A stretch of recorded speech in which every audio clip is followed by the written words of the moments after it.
Olá, boa tarde a todos, a todas.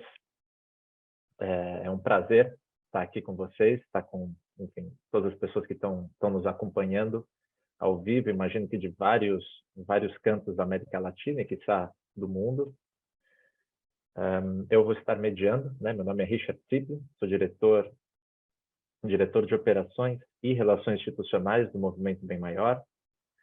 E vou estar mediando esse painel, nessa primeira sessão de impacto coletivo, né, com uma das tendências de investimento social privado. E tenho a alegria, né, de ter comigo a Carla Maia, né, diretora executiva da Fundação Rafael Mesa Ayala. É uma organização que promove o trabalho de impacto coletivo para apoiar o povo de El Salvador a alcançar o seu pleno potencial. E também a Natália Borreiro, líder de monitoramento, avaliação e aprendizado na Fundação Corona. A Fundação visa construir soluções inovadoras para promover a equidade e melhorar a qualidade de vida do povo colombiano. Essa nossa sessão tem como objetivo compartilhar dados e convicções do setor, né, percepções de especialistas e pesquisadores e relatos de práticas, né, de cases de sucesso, né, tanto nacionais como internacionais, para evidenciar o potencial e valor, né, das diversas possibilidades que a metodologia impacto coletivo pode trazer para o contexto do investimento social privado no Brasil, na América Latina, né, e no mundo. O formato, né, essa sessão deve durar cerca de 50 minutos. Eu vou começar, né, me apresentando um pouco do trabalho do Movimento Bem Maior, né, nos primeiros 10 minutos. Em seguida, eu vou convidar a Carla para contar um pouco do trabalho dela na Fundação Rafael Mesa Ayala. E, em seguida, a Natália vai nos contar um pouquinho da experiência dela na Fundação Corona. E depois abriremos para perguntas do público. Ok? Bom, vou começar me apresentando brevemente. Sou Richard Ziplin, né, como disse, 33 anos, advogado, especializado em gestão de organizações sociais, né, e em estratégias para negócios sociais. Embora tenha feito direito, eu rapidamente migrei desse lado de impacto social, rapidamente percebi a necessidade, né, de contribuir, de me engajar para a construção de algo, um bem compartilhado, né? E hoje atuo, então, como disse, como diretor de operações e relações institucionais do Movimento Bem Maior. O Movimento Bem Maior é uma organização financiadora no Brasil. Nasceu no finzinho de 2018 por iniciativa do Eli Horn, né, um grande empresário aqui, e que justamente tem esses valores, né, do impacto coletivo muito claros. E o Bem Maior nasce justamente dessa provocação, né? Ele assinou o Giving Pledge em 2016, né, se comprometendo então a doar uma grande parte dos seus recursos ainda em vida para causas sociais, mas ele tinha claro que sozinho, né, dada a complexidade dos desafios sociais, sozinho ele não conseguiria fazer nada, né? Ele precisava justamente angariar, né, e utilizar essa vontade para catalisar, né, para engajar outras pessoas, né, outras redes a participarem. Daí, então, nasce o Movimento Bem Maior, né, com a missão de fortalecer a filantropia no país, no Brasil, e fazendo isso de forma colaborativa. Então, por essência, o movimento é uma organização que cofinancia, né, e ajuda a articular o setor. Atuamos tanto olhando para o campo né, de cultura de doação, propriamente, né, de infraestrutura de suporte para o setor, quanto para organizações de base e organizações que atuam potencializando políticas públicas no país, né, sobretudo no campo de educação e inclusão produtiva. E o olhar que a gente traz para a maneira como a gente estrutura essas parcerias e como a gente vem estruturando o trabalho nesses últimos 4 anos é justamente entendendo que que o setor tem como grande valor a colaboração, né? Então, é muito importante que a gente trabalhe a partir de uma agenda comum, né? Então, muitas das iniciativas que a gente financia sobretudo nesse campo, né, de infraestrutura, parte de pesquisas, dados, awareness mesmo, né? Então, na parte de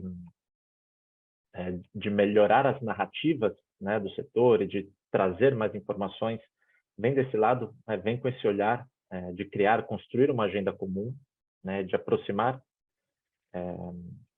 esses players. Indicadores compartilhados, né, também entendendo a relevância de conversarmos a mesma língua, né? Hoje, um dos diagnósticos, né, que a gente fez quando o movimento começou a atuar é que os indicadores eram, enfim, cada organização, por muitas vezes, desenvolvia seu próprio set de indicadores, sua própria maneira de mensurar resultados, né? Putz, isso gerava um grande desafio na comunicação para fora, né? Na comunicação com investidores, com demais stakeholders, que não são pessoas que estão naturalmente imersas, né, nesse tema, e que justamente ao se depararem com tantos indicadores, mensuradores diferentes, gera justamente aquele fator de um pouco de falta um standard, né? Então falta clareza, né? Falta, nesse caso, reflete numa percepção de falta de transparência, talvez, né, do setor, o que obviamente não é o que queremos, né? E daí então esse esforço, né, nesse trabalho coletivo para alinhar. O movimento Bem Maior, né, trabalha de maneira muito integrada. Então, a partir do cofinanciamento, né, são hoje 9 cofinanciadores da organização. Todos poderiam ter seus próprios institutos, mas então optaram por trabalhar através da plataforma do movimento Bem Maior. Nossa filosofia é de então identificar e potencializar parceiros locais, né? Então,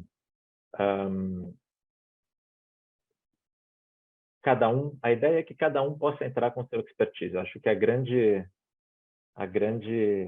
valor da colaboração, né, do impacto coletivo, vem desse reconhecimento de que cada um tem uma expertise, né? Cada um tem o seu conhecimento no território em que atua, né? O movimento Bem Maior tem essa expertise de potencializar, de articular, né? E por isso a gente constrói alianças territoriais para então quem conhece o desafio, né, de cada região possa nos ajudar, né, e a gente possa colaborar dessa forma. E também colaborando através de relações, tanto com o poder público, né, como comentei, ajudando a rodar pilotos, a validar, então, melhoras, implementação, olhando para políticas públicas, contribuindo, então, tanto com o setor privado quanto com o setor público, né? E, de modo geral, esse é mais ou menos o olhar, né, que o Movimento Bem Maior tem para a filantropia no país, né, para a estruturação aí de uma filantropia mais estratégica, de uma filantropia colaborativa, né, que ajude a fortalecer o tecido social no país, né, que fortaleça a sociedade civil organizada, né, que dê voz para essas causas e faça isso de uma maneira estruturada, né, de uma maneira que então possa se estender ao longo do tempo, né, e que tenha essa clareza de que, embora os processos por vezes sejam longos, né, se bem feitos, se feitos de maneira estruturada, eles geram resultados reais, né, e no fim das contas é isso que a gente busca. Enfim, acho que essa conversa aqui é riquíssima nesse sentido. De novo, nos aproxima, né, nos ajuda a trocar, né, a colaborar. Estou super feliz em conhecer um pouco mais o trabalho da Fundação Rafael Messa, Ayal, e da Fundação Corona, né, as duas eu já tive a oportunidade de conhecer um pouco, mas hoje a gente vai poder se aprofundar. Eu vou só explicar um pouquinho da dinâmica de como vai funcionar o painel, né? A ideia é que nós vamos co-construir, né, o ecossistema de impacto coletivo com investimento social privado, onde as pessoas que estão acompanhando vão poder inserir suas percepções, colocando-as no Jamboard, com base nos cases, né, que apresentaremos aqui. São 16 etapas, desde pesquisa e uso de oportunidades emergentes para gerar impacto, até a etapa de medir e avaliar o impacto gerado para inspirar e renovar o ecossistema. Esse brainstorming vai ser feito nos post-its, nessa plataforma Jamboard, como eu falei, que eu acredito que deve estar no chat de vocês agora, né? E lá tem um QR Code, onde vocês podem acessar e ver direitinho como participar. Eu indico, se quiserem fazer isso agora, a gente pode dar um minutinho para vocês irem abrindo.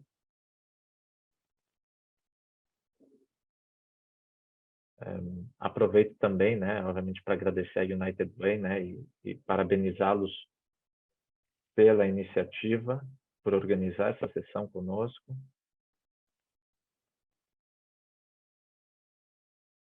E, bom, vou, então, passar a bola para a Carla,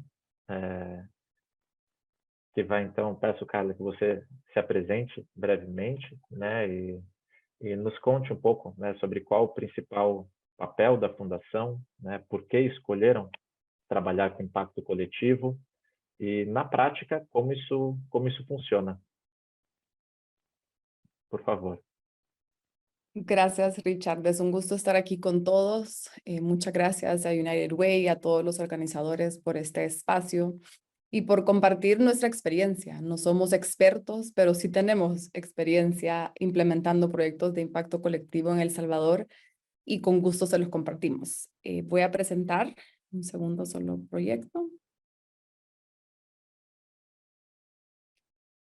La Fundación Rafael Mesayau es una fundación que tiene una trayectoria familiar con más de 50 años ejecutando acciones sociales en el país, que articula e impulsa el sector social de El Salvador con un enfoque de impacto colectivo para mejorar la calidad de vida de las personas en situación de vulnerabilidad. Por muchos años, por 43 años, la Fundación trabajó en filantropía. Y como sabemos todos, pues el mundo en filantropía se ha vuelto mucho más estratégico y ahora se platican de diferentes modelos y de diferentes maneras de cómo realmente invertir el dinero filantrópico de una manera más estratégica. En el 2014, la fundación y tuve la dicha de liderar con la junta directiva una planificación estratégica para poder darle un enfoque más estratégico a la fundación. Y en ese enfoque nos dimos cuenta que, pues, como muchos países en Latinoamérica, hay problemas, muchos, y son multicausales. Y queríamos identificar a dónde estaban esas brechas en el país, a dónde la fundación podía invertir. La fundación tiene un patrimonio que manejamos, entonces era muy importante identificar a dónde podíamos invertir ese dinero para realmente no estar duplicando esfuerzos. Cuando realizamos ese trabajo, que fue un trabajo como de un año entero, preguntando, buscando buenas prácticas, yendo a cursos, nos dimos cuenta que existían dos brechas. Una era la falta de colaboración entre el sector social. Y cuando hablamos sector social es gobierno, empresa. Sí, Richard. Posso te interromper um segundinho, Carla? Me informaram aqui que talvez você precise clicar naquele botãozinho interpretação e selecionar espanhol. Você fez isso? Ou se não, pode fazer, por Sí, ya favor? lo hice. ¿Ya? Déjame ver, lo vuelvo a hacer, pero ya lo hice. Eu te escuto bem, está chegando o áudio em espanhol para mim. Español. Então... Ok. Tú me decís si continúa. Por favor, perdão por interromper. No te preocupes. Entonces nos dimos cuenta que existían dos brechas. Una, que había una gran falta de colaboración en el sector gobierno, ONG, sociedad civil, iglesias, empresas.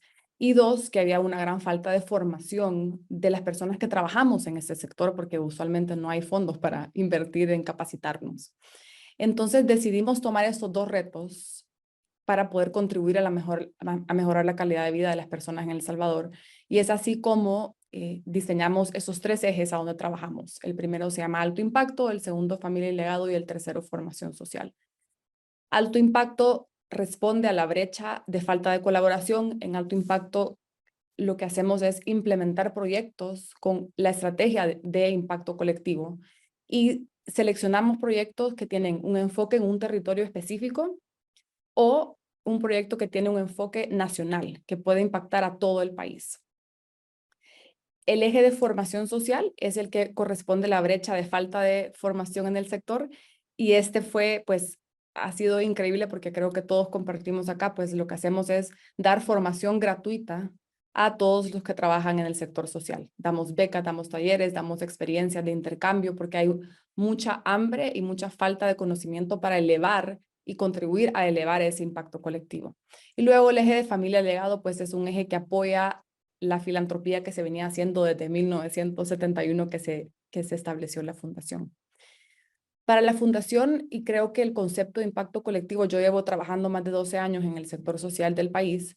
En el 2014 tuve la dicha en esta investigación que realizamos, tuve la dicha de ir y asistir a un curso que se llamó Performance Measurement for Nonprofit Management en Harvard Kennedy School. Es una experiencia increíble, y ahí fue donde yo aprendí el concepto de impacto colectivo. Yo jamás lo había escuchado aquí en El Salvador, y realmente me abrió mucho los ojos. Dieron un ejemplo que no sé si lo conocen, y si no, pues búsquenlo en línea. Es un ejemplo de una organización que se llama Strive Together.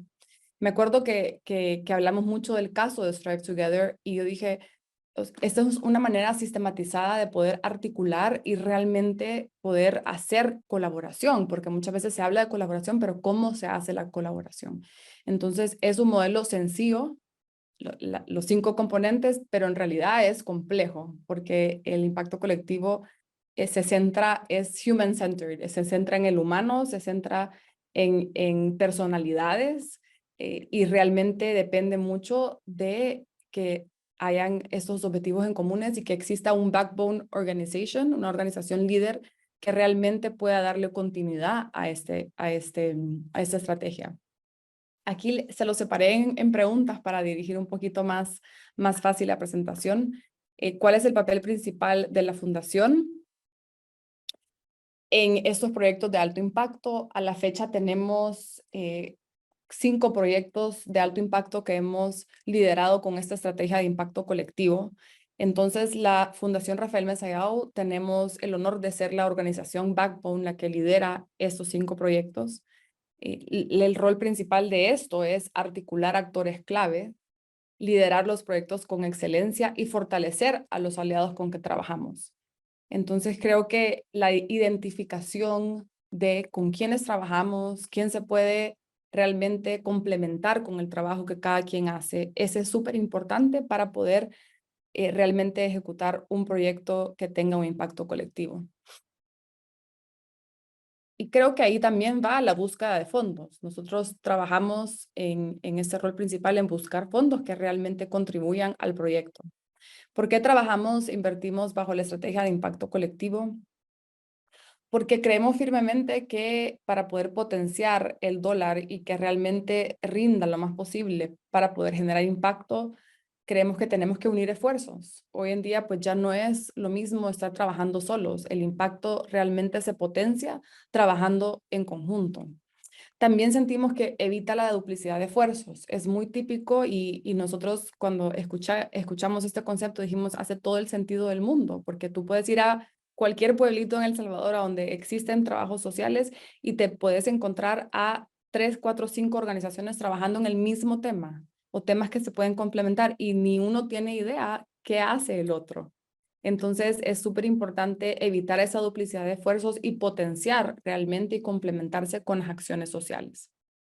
También apoya el impacto colectivo a poder eficientizar los recursos y garantizar la sostenibilidad en un proyecto. Los proyectos nuestros de alto impacto y con estrategia de impacto colectivo tienen una duración de 4 años por lo menos. Pero más que la duración de la ejecución del proyecto, la etapa de la planificación es como un año y medio. Y creo que es bien importante que las personas que conocen el trabajo, los aliados, los financiadores, entiendan muy bien el espíritu con que esto se hace, porque no a muchos donantes les gusta saber que te vas a tardar un año y medio realizando este trabajo, pero cuando ya entienden lo complejo, pero lo importante, lo eficiente, lo eficaz, que es el modelo, son fieles voceros del impacto colectivo. ¿Por qué cree que los proyectos de impacto colectivo podrían ser considerados una tendencia en la inversión social privada?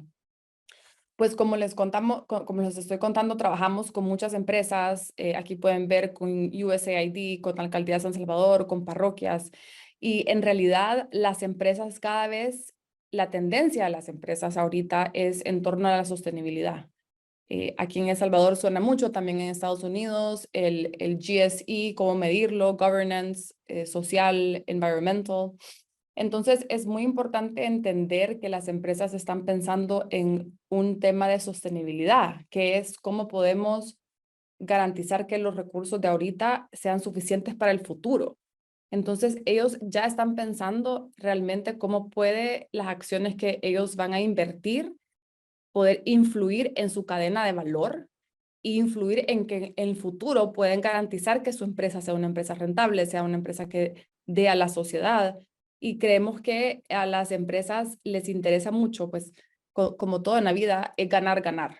Entonces, lo que nos hemos dado cuenta es que cuando realizamos proyectos de impacto colectivo en una zona específica, la inversión Os social projetos de impacto coletivo em uma região específica, o investimento social privado faz esse que en realidad entende esse modelo competencia e y gosta saber muito que ellos porque tienen, si ellos tienen potencializa os investimentos nosotros logramos que eles têm. impulsar Se eles têm US$ 100.000, o projeto vai multiplicar esses recursos. Temos um projeto numa cidade urbana, das mais perigosas de El Salvador, El Soyapango, e aqui temos um projeto de alto impacto e uma empresa participou com US$ 200.000, mas o projeto em si é de US$ 4 milhões. E a empresa, com a participação, multiplica ações que vão ter um impacto no município onde o projeto está sendo implementado. A próxima pergunta é a importância da sustentabilidade no modelo de impacto coletivo. A sustentabilidade garante o impacto a longo prazo, além de projetos específicos, e isso não faz parte do modelo de impacto coletivo, mas, ao mesmo tempo, este modelo implica uma comunicação constante. E, a partir da implementação do modelo, em 2015, criamos comitês de sustentabilidade. Com isso, o que fazemos é criar um comitê principal, representado pelos diferentes atores que participam na execução, e no fim do projeto, e o projeto dura uns 4 anos, esse comitê é mantido, porque e a ideia é participar com atores locais, mas também com uma liderança de base que garanta que todas as ações feitas no projeto possam continuar. Com isso, pensamos que a sustentabilidade é possível com o engajamento constante e fiel dos atores locais que já conhecem o projeto, que já são embaixadores do conceito de impacto coletivo, e que esse comitê realmente possa dar continuidade, continuar solicitando fundos, executando ações, envolvendo o governo, a cooperação, a sociedade civil, igreja. Isso é fundamental para abordar a questão da sustentabilidade em projetos de impacto coletivo. E, por fim, o papel como backbone organization. Na verdade, esse é o nosso principal papel. Identificamos organizações com objetivos comuns. E como fazer isso? O nosso modelo tem o trabalho com empresas parceiras, uma delas é a Agrisal. E essa parceira trabalha em comunidades onde existem diversos problemas. Portanto, nós escolhemos esses territórios. Primeiro pensamos, bom, temos um território e a empresa Grisal tem um centro comercial nesta cidade que mencionei, que é uma cidade muito perigosa, de baixa renda, urbana, com muitos problemas. E para a empresa faz muito sentido dar de volta algo positivo para a comunidade, trazer segurança para que as pessoas possam se desenvolver de forma tranquila na cidade, criar espaços compartilhados e uma diversidade de outras questões. E o que nós fazemos é ir fisicamente até o local, criamos uma linha base que é fundamental e em impacto coletivo é importante ter dados que, de fato, validem os problemas. Mas o mais importante para nós é que estamos focados no ser humano e também nos beneficiários. Para nós, além de ir e conhecer as organizações, entender os atores, é mais importante entender e conhecer as pessoas que vivem naqueles locais. Quais são os principais 5 problemas da realidade e do dia a dia daquelas pessoas, porque assim podemos priorizar as ações explicando para as pessoas que temos alguma data limite, um valor determinado, que existem várias carências e com esses dados você pode validar com aquilo que as pessoas precisam, porque no final das contas nós queremos transformar a realidade das vidas dessas pessoas que vivem ali.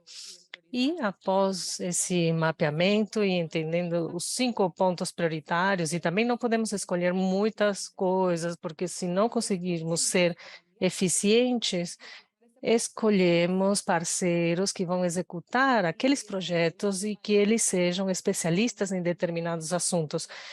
E aí entra a questão de atividades complementares. Escolhemos, por exemplo, organizações especialistas em educação. Se a questão é um problema de saúde, identificamos parceiros na área da saúde, porque às vezes o setor social se acomoda dependendo dos fundos e, às vezes, organizações que não lidam com determinados assuntos passam a lidar com esses assuntos, mas nós o que realmente queremos é qualidade naquelas pessoas que executam os projetos e vamos integrando outros atores com um projeto específico que vai ser promovido, mas esse processo demora em torno de um ano e meio, e penso que é importante levar em consideração sendo a Backbone Organization. Também conectamos organizações e pessoas para trabalhar de forma colaborativa e, como mencionei inicialmente, as personalidades que trabalham, as pessoas que trabalham em impacto coletivo,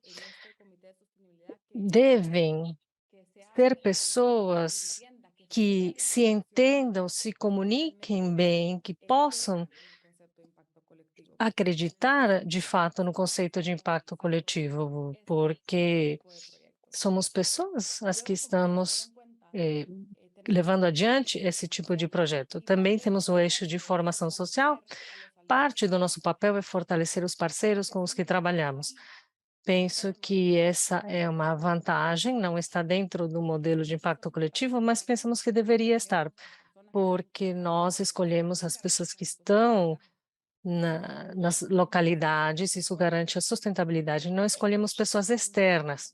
Desculpem. Com isso, o que nós fazemos é garantir que aquelas pessoas possam ter as habilidades adequadas para as ações que estamos pensando em conjunto. Por exemplo, eu sou de Pango, agora temos a missão de poder criar um piloto de uma creche para crianças e existe uma organização que quer assumir esse desafio, mas isso nunca foi feito aqui, infelizmente. E o que nós estamos fazendo é financiar uma consultoria nesse projeto para que possam criar esse modelo, que se sintam empoderadas e que entendam que realmente sim podem levar adiante essa experiência. Também disso mantemos uma comunicação constante. O impacto coletivo precisa, ou esse processo precisa de reuniões, precisa daquele contato humano, contato físico, e nós, inclusive, tivemos a sorte de visitar e conhecer a Strive, e uma das dicas mais importantes que eles nos deram é que precisamos fazer reuniões eficientes. Se vocês conhecerem a Strive, um dos pontos mais importantes para eles são reuniões eficientes. E nós, como latino-americanos, nós acabamos falando muito, nos empolgamos muito nas reuniões. Precisamos que as reuniões sejam bem pontuais, porque senão acabam sendo reuniões não produtivas que se estendem demais. Então, as organizações que são backbone tendo isso em mente na hora de comunicação, agiliza muito e acaba não desgastando as pessoas envolvidas no impacto coletivo. Também é importante mencionar que o nosso papel deve ser neutro, porque nós contamos com fundos e recursos e penso que isso ajuda, favorece o diálogo e os acordos entre os atores. Muitas vezes, sendo uma ONG, uma organização que depende dos fundos dos outros, é diferente, porque você entra meio que numa concorrência com outras organizações, e no nosso caso, isso favorece muito a execução do projeto. Visualmente cómo se ve impacto colectivo, Eu aunque trouxe aqui um gráfico de como é a visão gráfica do impacto coletivo, embora tenha a ver com pessoas trabalhando juntas em reuniões. O impacto coletivo é assim. No El Salvador, nós temos um projeto chamado Alto Impacto Soyapango e atualmente temos 76 organizações com as que trabalhamos, 7 centros educacionais, organizações da sociedade civil, 6 doadores e 47 pessoas e organizações do setor privado. Como vocês podem ver visualmente, em cada um dos quadrantes tem mais de uma pessoa que trabalha e assim podemos fazer a visualização total do projeto e isso está trazendo muitos resultados. Neste projeto já temos 1 ano, já concluímos 2 projetos de impacto coletivo, um que teve impacto nacional em um hospital em nível nacional e outro executado numa comunidade rural. Também, para concluir, estes são elementos fundamentais e também eu queria falar dos desafios do impacto coletivo.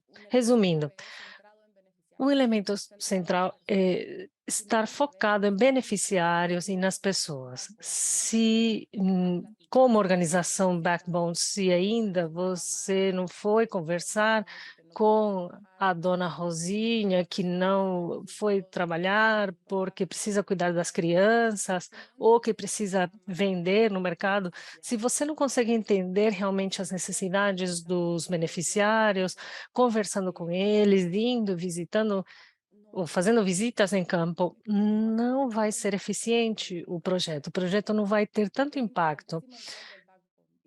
Por isso é importante o papel do Backbone e definir a Backbone Organization é muito importante, porque no final das contas essa vai ser a organização que vai dar tração aos comitês, aos projetos e por isso é um ponto tão fundamental. A comunicação constante, eu acrescentaria aqui uma comunicação profissional e direta.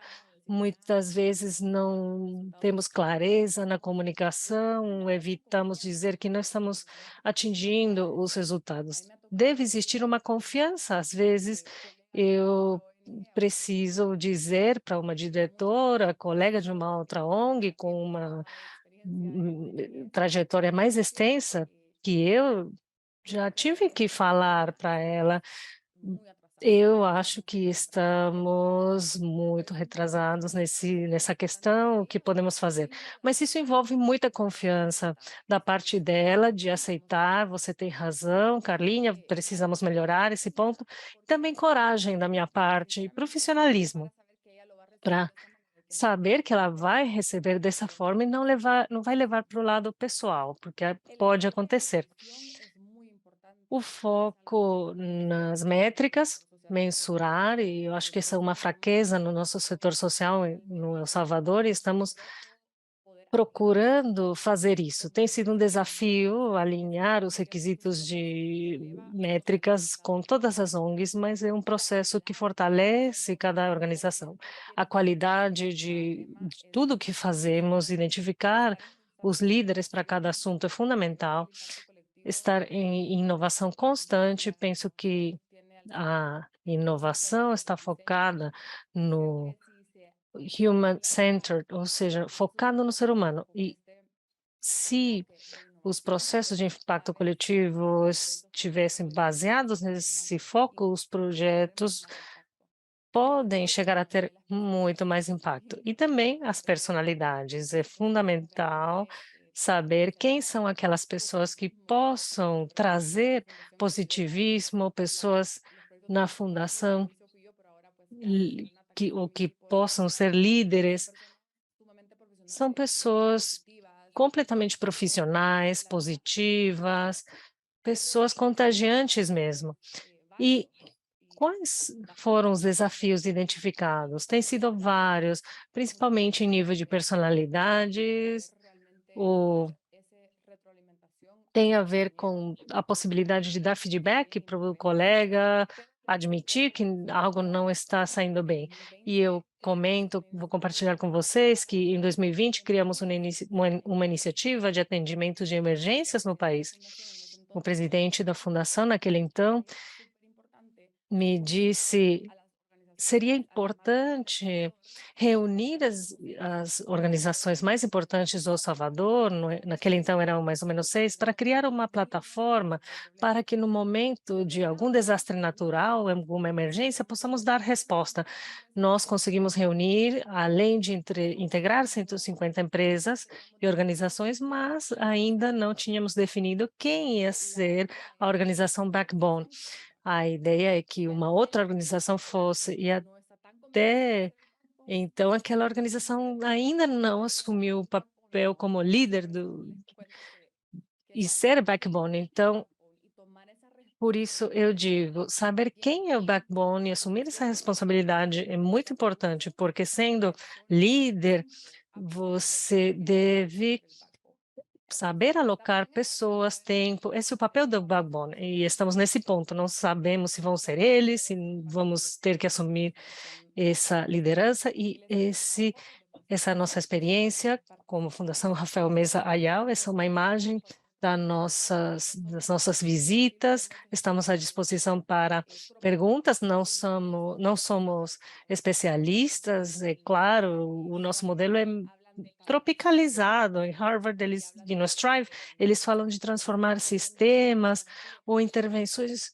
talvez muito mais complexas, mas nós acreditamos que o nosso trabalho teve muito impacto naquelas regiões que já comentei. Esses são os nossos canais, estamos à disposição para qualquer pergunta, e a ideia é compartilhar qualquer formato, qualquer ferramenta, e estamos aqui à disposição. Muito obrigada. Carla, muitíssimo obrigado. É interessantíssima a sua fala. Bom, anotei vários pontos aqui, mas acho que vale dar destaque, sobretudo, ao que você comentou sobre a importância das relações de confiança, né? No fim das contas, colaboração é sobre confiança, né? Sobre relações, é sobre nutrir relações, né? E construí-las para justamente ter esse espaço, né? De troca saudável. Também achei super interessante, né? Que você puxou aí a fala de dados, né? E da importância da gente sempre se lembrar, né, que os dados devem ser focados em pessoas, né, que os números têm histórias por trás deles, né, bom, e aproveito esse gancho sobre dados para convidar a Natália, né, para falar conosco. Bom, Natália da Fundação Corona, a gente entende, né, que que a medição é um dos pilares do impacto coletivo, né, então, sabendo disso, gostaria de escutar como você descreve, né, o seu trabalho dentro da Fundação Corona, né, como a Fundação Corona entende, né, o investimento em mensuração e aprendizado, né, qual o valor disso, e se pudermos dar alguns exemplos, né, na prática do trabalho que você vem realizando, vai ser um prazer. Natália, por favor. Muchísimas gracias, Richard, Muito obrigado, Richard, pelo convite também, ao United Way, pelo espaço tão interessante. O impacto coletivo, para mim, é um assunto apaixonante. E eu sou líder de monitoramento na Fundação e participo nas iniciativas que temos a partir de serem simples ideias. A questão das métricas e dados é fundamental em diferentes momentos da nossa ação, mas principalmente também é relevante em momentos prévios na tomada de decisões. Eu conto um pouco sobre a como Fundação Corona, é uma fundação familiar criada em 1963 na Colômbia para promover a qualidade de vida e desenvolvimento social na Colômbia, que são questões extremamente complexas e é claro, tem a ver com o impacto coletivo.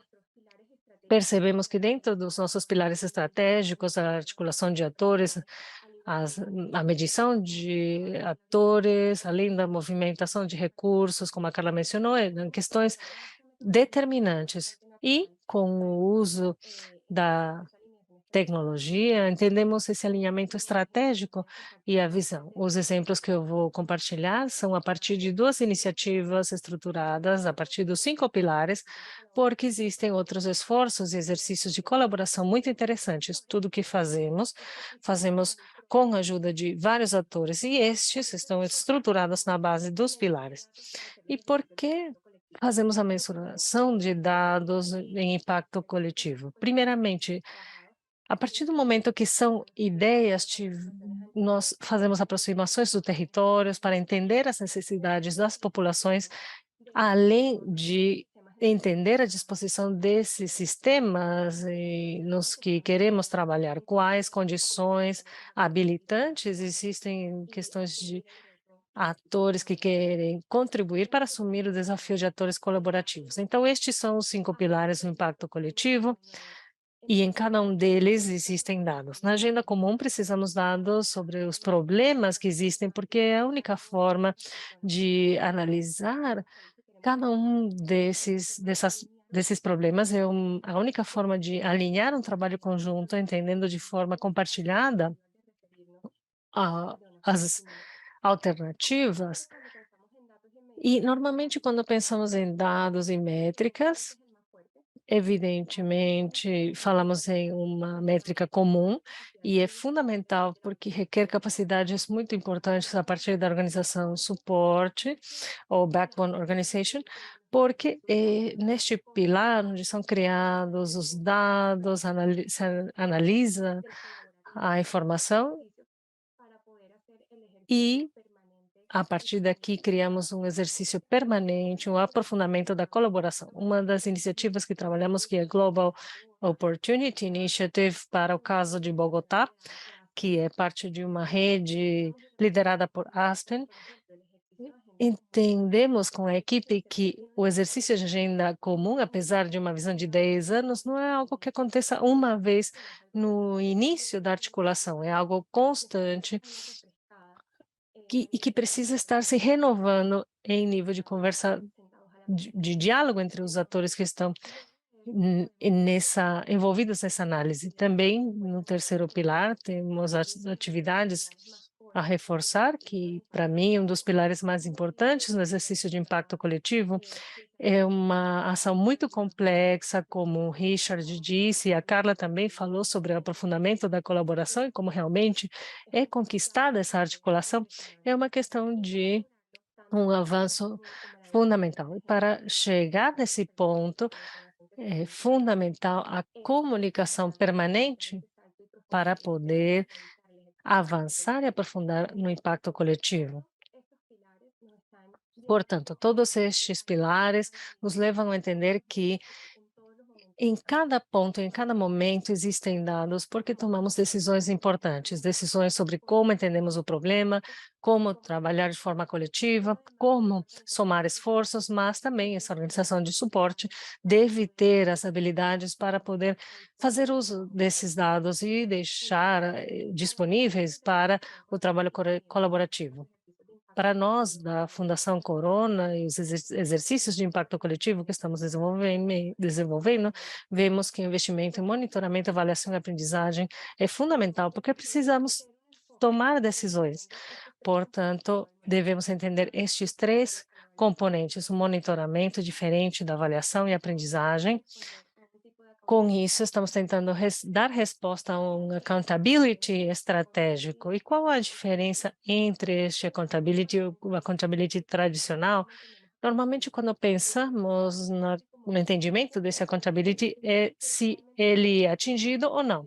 Mas, realmente, quando conectamos isso a exercícios mais estratégicos de accountability, estamos fazendo um balanço entre esse accountability que queremos e também uma reflexão muito importante sobre o que estamos aprendendo, porque devemos entender o que funciona e o que não, e isso representa um avanço em termos dos benefícios do impacto coletivo e, é claro, também em outras ações da Fundação Corona. Além de entrar nessa visão, este investimento nos permite melhorar a médio prazo sobre o desenho das iniciativas e resultados. Na medida em que vamos entendendo as aprendizagens, respondemos grandes perguntas de interesse. No caso de Bogotá, a equipe salientava que, bom, eu vou contar para vocês do que se trata essa iniciativa. Está focada no nicho de jovens com oportunidades. São aqueles jovens que tradicionalmente eram conhecidas como nem, pessoas que nem trabalham nem estudam. São pessoas desconectadas ao sistema educacional, sem possibilidades de emprego. Por isso, não é tão fácil atingir aquelas pessoas. Com isso, surgiu uma pergunta de interesse muito relevante e também estamos tentando responder de forma alternativa. Como criar esses caminhos e realmente dar resposta e trazer soluções para essa população, porque vemos que as nossas iniciativas chegam até os jovens, mas quando analisamos, será que estamos chegando para aquelas que realmente precisam, aquelas pessoas que foram a inspiração para que essa iniciativa de impacto coletivo pudesse ser criada? Com isso, para poder chegar à nossa missão, a partir do accountability estratégico, precisamos entender as necessidades reais e, entendendo essas reflexões, podemos promover uma maior eficiência e efetividade no uso dos recursos. E, para isso, temos alguns esforços, embora existem facilidades para financiamento de alguns projetos a partir de exercícios colaborativos e backbone organizations, pode ser algo bem complicado, porque aqui entram alguns desafios em termos de colaboração das agendas organizacionais, a visão estratégica e individual de cada um, que devemos também considerar no alinhamento. E este foco no monitoramento de ações em conjunto nos permite aprofundar essas reflexões e convidar a outros para mostrar que precisamos aprender juntos para criar exercícios pilotos em nível de escala significativa, porque sabemos também que essas métricas sociais focadas no impacto coletivo ou usam o impacto coletivo como veículo são iniciativas bem complexas de uma escala significativa que não podem ser abordadas a partir de uma organização só. Portanto, como definir e mensurar o progresso do impacto coletivo? Aqui eu trouxe uma reflexão muito importante e todas as organizações temos dificuldades nesse ponto. Deve existir uma mudança de mindset no setor social. Normalmente, a população-alvo está no centro da avaliação. São as pessoas que nos motivam a levar adiante todas essas ações. Mas, primeiro, devemos transcender a visão tradicional de monitoramento de projeto, entendendo que estamos tratando de processos mais complexos e longo prazo. As apostas, por exemplo, dos exercícios que temos ativos, são apostas que estão vendo um investimento e o engajamento de uma equipe em 10 anos. Trabalhamos a partir de um sistema que precisa atender questões em diferentes níveis. Além disso, precisamos envolver diferentes visões sobre o sucesso. A Carla mencionou, por exemplo, que devemos reunir os tomadores de decisões públicos, doadores, as pessoas que estão afetadas no processo e as nossas populações-alvo. As visões de sucesso de cada um desses atores é completamente diferente.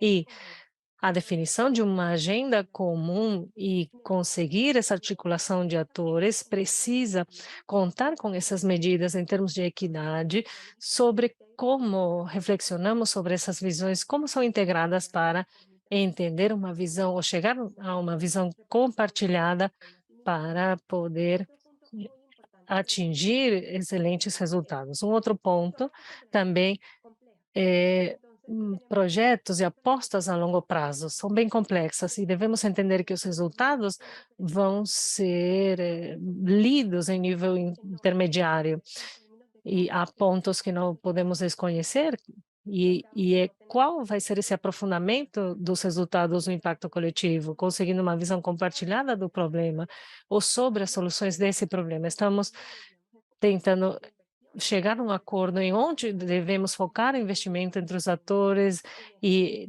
ter os resultados individuais para um benefício coletivo, mas além disso, realmente será que estamos chegando a avançar em termos de colaboração? E aqui temos que ser conscientes, isso é um grande desafio. As organizações, quando você pede as informações sobre métricas, elas se sentem julgadas e, por isso, ter uma confiança em termos de aprendizagem vai ser fundamental, porque estamos tentando fazer uma reflexão que não é na base de prêmio e castigo, não. Precisamos atingir benefícios e uma agenda comum. Um outro ponto fundamental em nível do sistema, não podemos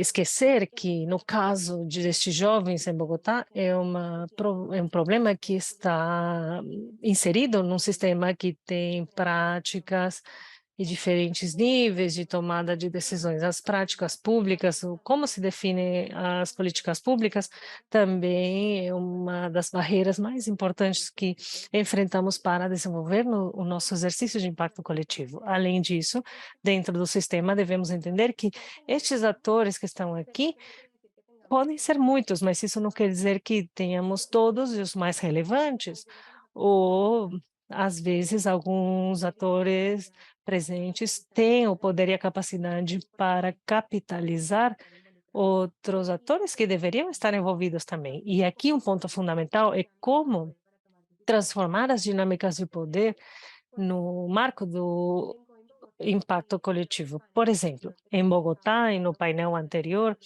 também tratava de estratégias de envolvimento de jovens nestes processos, é uma questão fundamental. Se não entendemos o que é o sucesso na vida para aqueles jovens, o que pode ser incluído na transformação para o bem-estar, não entendemos essa correlação entre as necessidades e as soluções que as organizações podem ter. E, por fim, nível de sistema, existe um ponto muito complexo, são os modelos mentais. Richard, você mencionou o awareness que tem que existir, as narrativas dessas mudanças. É uma questão essencial também para poder movimentar e atingir resultados no sistema.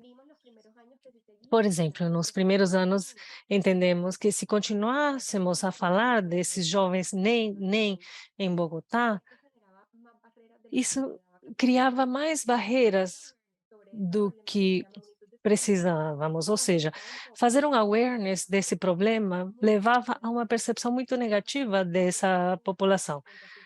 Eram tidas como pessoas apáticas sobre o futuro e quando você falava, pelo contrário, de jovens que podem ser uma oportunidade, tinha um grande impacto para os atores envolvidos, mas também na forma em que as políticas e as práticas iam sendo colocadas em ação e também as soluções que podemos trazer para essas soluções. E também os resultados sobre a população específica são fundamentais, mas não podemos esquecer esse tempo de planejamento no modelo de impacto coletivo, a Carla mencionou esse ponto também, é fundamental. Precisamos de um tempo de organização, de definição da infraestrutura que tem os exercícios de impacto coletivo, as capacidades do backbone, no nosso caso, nós somos parceiros âncora e temos os backbones dentro da organização, mas a nossa intenção não é ser líderes desses backbones, porque sabemos que o impacto coletivo deve ter essa apropriação por parte dos atores. Por isso, somos um ator muito dinâmico, estamos envolvidos na gestão de projetos, recursos, e tentamos movimentar e utilizar a nossa capacidade para apoiar o exercício, mas o Backbone tem uma equipe específica designada que não necessariamente faz parte da Fundação Corona. Podemos utilizar os nossos recursos em termos de comunicação, mas eles têm as próprias capacidades para poder participar no sistema e para que existam diferentes funções. Por fim, eu trouxe alguns exemplos de métricas em diferentes pontos dos benefícios da nossa ação em impacto coletivo. O primeiro relatório criado pela GOEN é um relatório anual, onde é feita uma análise do desempenho do sistema. É um relatório que traz uma grande força de influência e não tem a ver apenas com decisões em nível interno, mas também promove a mobilização da colaboração.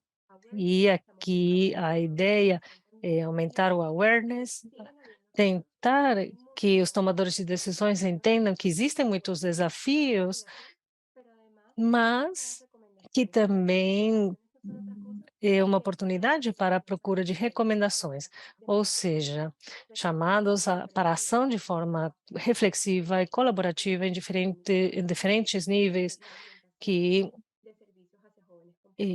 implica a orientação de jovens. Neste mesmo exercício de GOEN, o segundo é a criação de uma agenda de aprendizagem muito importante.